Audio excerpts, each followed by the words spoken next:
In section 4.2, I'm going to discuss two-dimensional vectors and their components. If I have a vector that doesn't point along the x-axis or doesn't point directly along the y-axis, we refer to that vector as being two-dimensional.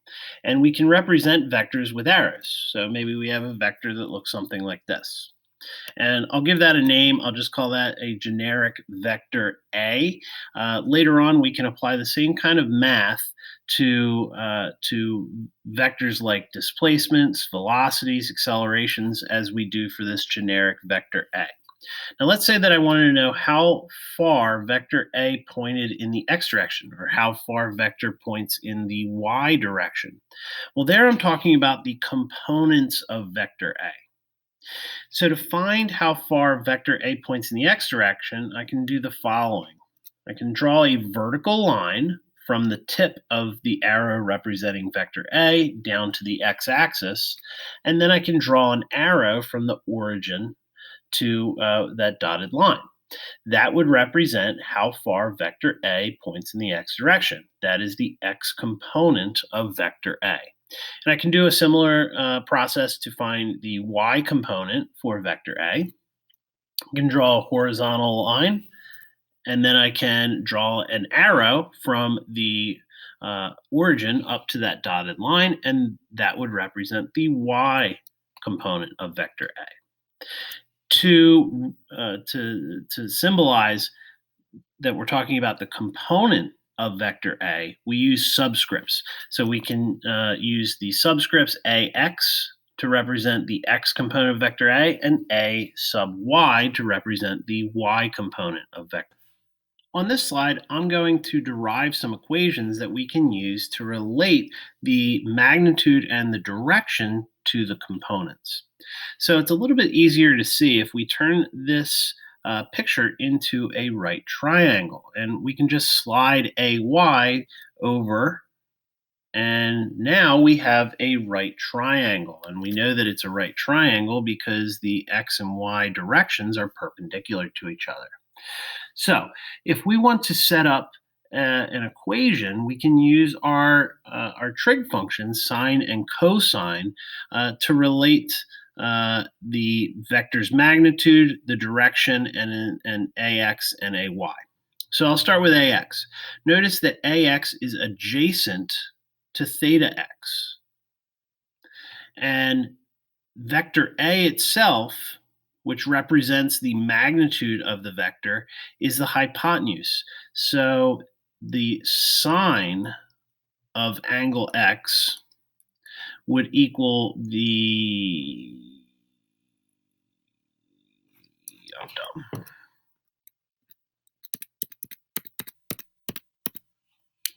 On this slide, I'm going to derive some equations that you can use to calculate the components of a vector. So if I slide AY over, you'll notice that I now have a right triangle. We know that it's a right triangle because the x and y directions are perpendicular to each other. And you should notice that AX is adjacent to this angle theta x. And so if we know the vector's magnitude and we know the direction represented by theta x, well, we can use a trig function to relate those three. The vector's magnitude, which represents the hypotenuse, the angle that represents the direction, and this side that is adjacent. Well, the adjacent and hypotenuse are related by cosine. So I can write an equation: cosine of theta x would equal ax over the magnitude of the vector itself. And if I was using this to calculate ax, well, I would just multiply both sides by a, the vector's magnitude. So now I have an equation for the x component of a vector given its magnitude and given the angle with the x-axis. And I can do the same thing for the y component. For the y component is opposite theta x. And so the sine of theta x gives us the ratio between ay and the hypotenuse, which represents the vector's magnitude. And again, I can do just some little bit of algebra. I can multiply both sides by the magnitude of vector A, and that gets us an equation for AY. It's the vector's magnitude times the sine of the angle with the x-axis. And so I have two equations that I can use as shortcuts to find AX and AY. And I'll put these on the equation sheet, and this is what they look like. But realize we can use these equations with any vector. So right now we know vectors like displacements, velocities, accelerations, and A works the same way as V's as lowercase a for acceleration. We can do this. One thing to notice that these shortcuts are always made with the angle with the x. So if we were given the angle with the y, maybe the problem told us that the angle with the y was 60 degrees. Well, don't use 60 degrees. We want to use this angle, which would be 30 degrees. Always using the angles with the x-axis when you use these shortcut equations. Really important that the positive and negative signs that we put on vectors indicate the direction. And so if you sketch the vector as an arrow, that really can help you decide what signs we should put for the components. So just as a quick example, maybe we had a person walking along the ground, and that person walked northwest-ish. Okay, in this case, the components, the x component would look like this, and the y component would look like this. Well, our x component would have to be negative because to the left would be negative, and then the y component would be positive. So it's really important when you're working with two-dimensional vectors, sketching the vector is a very useful step, and we need to remember positive and negative signs indicate the direct. Okay, so let's put the shortcuts into practice. Here we have a hiker that's walking straight for 10 miles into the woods in a direction that's 60 degrees north of west. So I think it'd be a good idea to diagram this. So I'll put in the two cardinal directions that are mentioned. We have north and we have west. North would be the positive y-axis, and west would be our negative x-axis. The displacement would look something like this. We can represent the displacement with an arrow. And here we're talking about displacement, so I will call the displacement d. The angle that's given in the description is the angle with the x-axis, because it's the angle measured from west. And so that would make this theta x. And so we're allowed to use this with the shortcuts that we had 2 slides ago. Part A wants to know how far did the hiker walk westward? So that would be this arrow.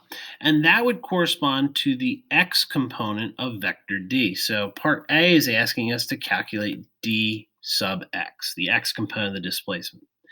Part B wants to know how far did the hiker walk northward? Well, that would look like this. And that would correspond to the y component of the hiker's displacement. So we can use our shortcuts for the x and y components. The x component shortcut is d times the cosine of the angle with the x. There's just one more detail that we need to make sure we're paying attention to. You can see here dx is shown pushing to the left. Generally, we call the left, or in this case, westward, the negative x direction. I can fill in the numbers for d. D is going to be that 10 miles. And I can substitute 60 degrees for theta x, and that will give me my answer as negative 5 miles. Okay, the negative sign here is indicating that the displacement is west as opposed to east. We can do a similar thing for the y component. The y component is found using sine of the angle with the x. And here you can see dy points upwards or north in our in the diagram, and so that would be given a positive sign. I can fill in the values for d, 10 miles, and the angle with the x, 60 degrees, and that will give me my answer, 8.7 miles. And that is a positive component. Here, the positive component for our y component, that's going to indicate that the displacement has a northern component. Okay, a similar example here. We have a truck that is descending a steep hill inclined at 10 degrees from the horizontal with a speed of 25 miles an hour. We want to find the truck's vertical velocity. The vertical velocity would correspond to the y component. Y is vertical of the truck's velocity. And we want to find the truck's horizontal velocity. Well, that would be the x component. Okay. Again, we should draw a diagram to help us visualize the truck's velocity. And it would look something like this. The truck would be moving horizontally and downward. The downward component that we need to find for part A would look like that. The horizontal component that we would need to find would look like this. And the angle, the 10-degree angle that's given, that is measured from the horizontal, while the horizontal is the x component, or is the x-axis. And so that is giving us the angle with the x-axis, that's 10 degrees. To find the y component, we'll use the shortcut that we derived a few slides ago. The y component can be found by taking the magnitude, which is the truck's speed, times the sine of the angle with the x. And again, we need to pay attention to signs. Here, Vy should be negative because that is downward. I can fill in the values for the magnitude of the velocity, aka the speed, and multiply that by the sine of the angle with the x, and that should give me my answer as negative 4.3. And that's in miles per hour. For part B, we're trying to find the truck's horizontal velocity, so that's the x component, and I can find that by multiplying the magnitude of the vector by the cosine of the angle with the x. I can fill in the values for the magnitude. The magnitude of the velocity is just the speed, and multiply that by the cosine of the angle with the x, 10 degrees, and that should give us our answer, 24.6 miles per hour. Okay, so far we've taken the vector's magnitude and direction to find the components of the vector. Well, what if we have to do the reverse operation where we have the components of the vector and we need to find the vector's magnitude, or if we need to find the vector's direction? Well, we're going to be again using right triangle trig. Notice that if we have the two sides of the triangle that are called legs, and we need to find the hypotenuse of the triangle, well, we can find that using the Pythagorean theorem, where the square of the hypotenuse is the sum of the squares of the legs. So we have the two legs. The legs represent the x and the y components, and the vector's magnitude is represented by the hypotenuse. So we can find the vector's magnitude using this equation. What if we need to find the angle with the x if we know the two legs? Well, the two legs would correspond to the opposite and adjacent sides of the triangle. And the opposite and adjacent sides are related via tangent. So we can take the opposite side which is the y component, over the adjacent side, which is the x component. Now, you'll see that when I present this in my shortcut, I always put the absolute value symbols here. And that's because if one of the components is negative and the other one is positive, when you solve for the angle, you'll end up getting a negative angle, and that just confuses. So, one more note, usually we're using this equation to solve for the angle. And if that's what you're trying to solve for, you're going to have to undo the tangent. So this is what you're going to see written on the equation sheet, but generally you're going to have to undo the tangent function, and you will do that with the inverse tangent function. So once you have the ratio of sides in your calculator, you're going to have to use the inverse tangent to find that angle. And here are the shortcut equations. I will put those on the equation sheet. One last example, and here we're going to use the shortcuts that we derived on the last slide. A projectile lands on the ground such that it is moving horizontally at 18 meters per second and vertically downward at 24 meters per second. And we want to find the projectile's speed and direction of motion when it lands. So again, a sketch really helps. It helps visualize and organize the information. So we'll put in our axes. We've got the projectile moving sideways and downward. The sideways velocity is representing the x component of the velocity vector. The y component of the velocity vector is negative 24 meters per second. The velocity vector itself is represented by the hypotenuse of that, and then the direction would be expressed as an angle. So we're all set up to use right triangle trig to figure out the speed, which is the projectile's magnitude of velocity, and the direction of motion.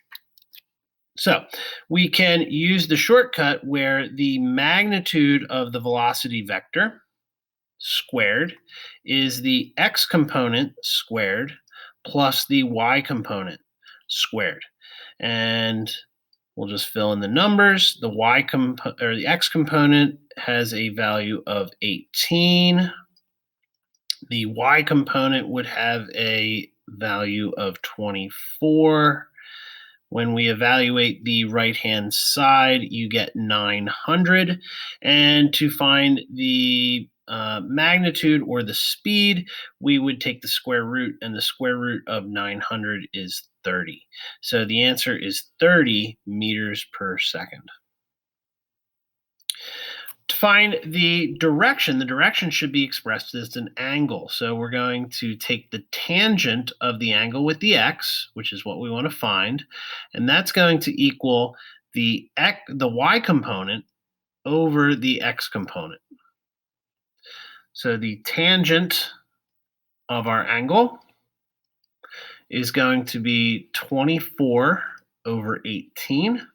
And in order to find the angle, I would need to take the inverse tangent of either side. So the angle is going to be the inverse tangent of 24 over 18.